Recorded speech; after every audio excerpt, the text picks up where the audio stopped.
ज्योतिरादित्य सिंधिया केंद्रीय मंत्री हैं और बीजेपी के नेता हैं। हालांकि कुछ समय पहले तक दोस्तों कांग्रेस के नेता हुआ करते थे, लेकिन साहब ने पाला बदल लिया और अब बीजेपी में हैं। पिछले चुनाव में साहब ने कांग्रेस से बगावत की थी, अब चुनाव से पहले बीजेपी की तारीफ कर रहे हैं क्योंकि बीजेपी में है। जाहिर है, देखिए चलिए बीजेपी में है तो बीजेपी को कांग्रेस से ऊपर दिखाना ये सिंधिया जी का कर्तव्य बनता है, जिम्मेदारी बनती है।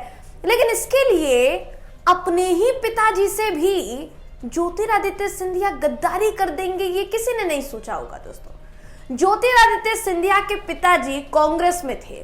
ग्वालियर और चंबल सिंधिया राजघराने का गढ़ माना जाता है। ज्योतिरादित्य सिंधिया के पिताजी ग्वालियर से कांग्रेस के बड़े नेता रहे, एक भी चुनाव वो नहीं हारे। अब सिंधिया साहब ने ऐसा बयान दिया है जिसके बाद कहा यह जा रहा है या सवाल ये किया जा रहा है कि कोई अपने स्वर्गीय पिता के कामों पर सवाल कैसे उठा सकता है। सिंधिया जी ने क्या बयान दिया है दोस्तों और सवाल क्या उठ रहे हैं, इस खबर में हम आपको बताएंगे। नमस्कार, मेरा नाम है जयंती झा और आप देख रहे हैं देश नीति।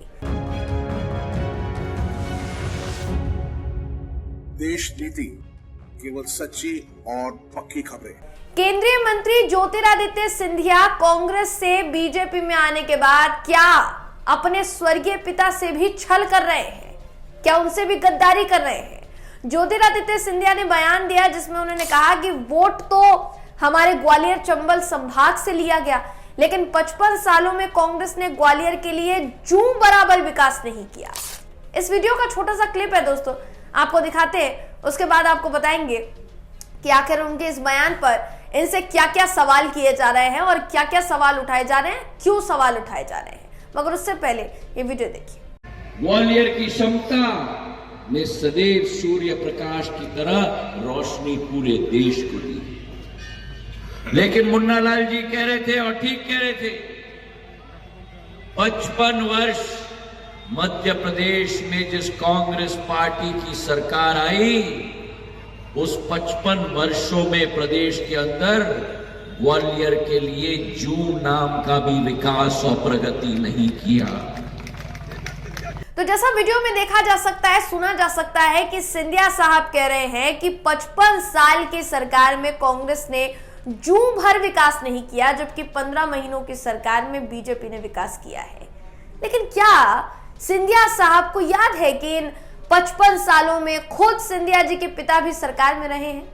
या फिर ज्योतिरादित्य सिंधिया बीजेपी में जाकर अपने परिवार का इतिहास भी भूल गए क्या? माधवराव सिंधिया कांग्रेस के बड़े नेता और जिन्होंने ग्वालियर की भूमि को अपना गढ़ बनाया। ग्वालियर क्योंकि सिंधिया परिवार का राजघराना माना जाता है दोस्तों, इसलिए यहाँ सिंधिया हार जाए ऐसा हो नहीं सकता था। हालांकि ज्योतिरादित्य सिंधिया के तेवर से ऐसा लग रहा है कि वो अपने राजघराने की परंपरा को तोड़ेंगे जरूर, हो सकता है कि वो हार का मुंह देखे। ज्योतिरादित्य सिंधिया ने कांग्रेस के 55 साल के शासन पर सवाल खड़ा किया है। इन 55 सालों में सिंधिया जी के पिताजी माधवराव सिंधिया सरकार में रहे, वो भी कांग्रेस पार्टी की तरफ से सरकार में रहे। माधवराव सिंधिया कांग्रेस की केंद्र सरकार में भी रहे, लेकिन अपने ही पिता से हिसाब कौन मांगता है, वो भी स्वर्गीय पिता से। इसलिए दोस्तों पवन खेड़ा ने ट्वीट कर कहा कि राजनीति के चक्कर में अपने ही स्वर्गीय पिता का यूं इस तरीके से अपमान करना कहां तक उचित है। शायद देखिए सिंधिया जी की इन्हीं हरकतों की वजह से इनको और भाजपा को ग्वालियर चंबल रीजन में भारी नुकसान उठाना पड़ सकता है। बीते दिनों एबीपी न्यूज ने सर्वे जारी किया था दोस्तों, और वो सर्वे हमने आपको दिखाया था। एबीपी के सी वोटर सर्वे के मुताबिक सिंधिया जी के गढ़ में कांग्रेस का बोलबाला नजर आ रहा है। ग्वालियर चंबल रीजन में ज्योतिरादित्य सिंधिया की कांग्रेस से बगावत के बाद भी कांग्रेस को नहीं बल्कि बीजेपी को ही नुकसान होता हुआ दिखाई दे रहा है। चंबल रीजन की 34 में से बीजेपी को 4 से 8 सीटें मिल सकती है। वहीं बात की जाए कांग्रेस की तो कांग्रेस के हाथ में 26 से 30 सीटें आने की उम्मीद है और अन्य के खाते में 0 से 2 सीटें जाने की उम्मीद है।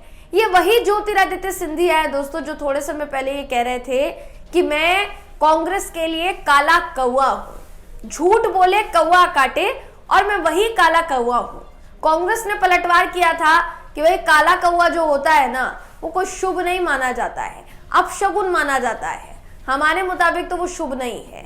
अब देख लीजिए आप कि ज्योतिरादित्य सिंधिया की वजह से या उनके बयानों की वजह से, जिस तरीके से उन्होंने कांग्रेस से बगावत करके वो बीजेपी में गए, उसके बाद कहीं ना कहीं ऐसा लग रहा है दोस्तों कि ग्वालियर चंबल रीजन में उनके खिलाफ एंटी इनकम्बेंसी है। वो कई चैनल्स के इंटरव्यू में शामिल हुए, कई चैनल्स को उन्होंने इंटरव्यू दिया, जिसमें ज्योतिरादित्य सिंधिया ये कहते हुए नजर आए थे कि भाई कोई एंटी इनकम्बेंसी मध्य प्रदेश में नहीं है, जो भी है प्रो इनकम्बेंसी है, और ये सीधे तौर पर भारतीय जनता पार्टी के पक्ष में है। भारतीय जनता पार्टी हार ही नहीं सकती। पूरे क्षेत्र में शिवराज सिंह चौहान ने बहुत काम किया है, पूरे राज्य में भाजपा की सरकार ने बहुत काम किया है, ये ज्योतिरादित्य सिंधिया बोलते हुए नजर आए थे। लेकिन क्या आपको इस परिणाम के बाद ऐसा लग रहा है कि ज्योतिरादित्य सिंधिया की बात जो है वो सच होगी? बहुत दोस्तों इस वक्त देखिए संशय बरकरार है, इस पर बहुत सवाल खड़े होंगे, क्योंकि ज्योतिरादित्य सिंधिया जो कि कांग्रेस में थे, वो जब बगावत करके आए तो ना सिर्फ खुद बगावत की बल्कि कांग्रेस के कई नेताओं को अपने साथ लेकर आए। हालांकि वो अलग बात है कि जितने भी नेता उनके साथ आए थे उनमें से आधे से ज्यादा नेताओं ने कांग्रेस में वापसी कर ली इसी चुनाव के दौरान। तो ज्योतिरादित्य सिंधिया को फायदा होगा ये फिलहाल कहना मुश्किल है, लेकिन आगे क्या होगा ये तो नतीजे बताएंगे। चुनाव आने दीजिए, मतदान होने दीजिए, मध्य प्रदेश की जनता का मिजाज क्या है, खासकर ग्वालियर चंबल रीजन का मिजाज क्या है, ये आने वाला वक्त जो है दोस्तों बता देगा। फिलहाल इस खबर में बस इतना ही। आप इस खबर पर क्या सोचते हैं, आपकी इस पर क्या राय है, कमेंट करके जरूर बताइएगा। वीडियो अगर आपको पसंद आया हो तो वीडियो को लाइक कीजिए, शेयर कीजिए, चैनल को सब्सक्राइब करना बिल्कुल भी ना भूलें। फिर मुलाकात होगी आपसे अगली वीडियो में, तब तक के लिए नमस्कार।